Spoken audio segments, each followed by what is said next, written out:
Welcome to Sweet Life Beat Life. We hope this video helps. You start by collecting documents and confirming the CIF visible on your passbook. That CIF ties all your accounts.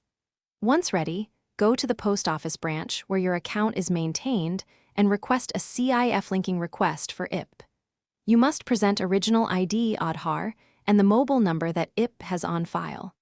The clerk will verify your identity and retrieve the CIF from branch records. This face-to-face verification is required to prevent fraud. Once you submit the CIF linking form, the branch officer performs KYC checks, often by scanning Aadhaar or taking biometric confirmation, so make sure your details match Ippb records.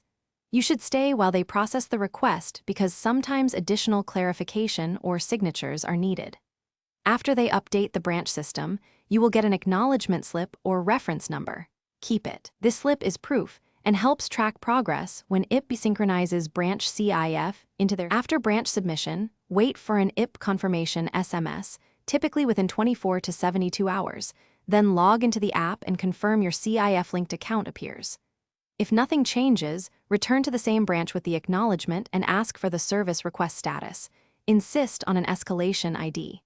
If still unresolved, call Ippb customer care and provide the branch reference. This direct chain, branch verification, acknowledgement, and follow-up is the only reliable way to complete CIF linking. Thanks for watching.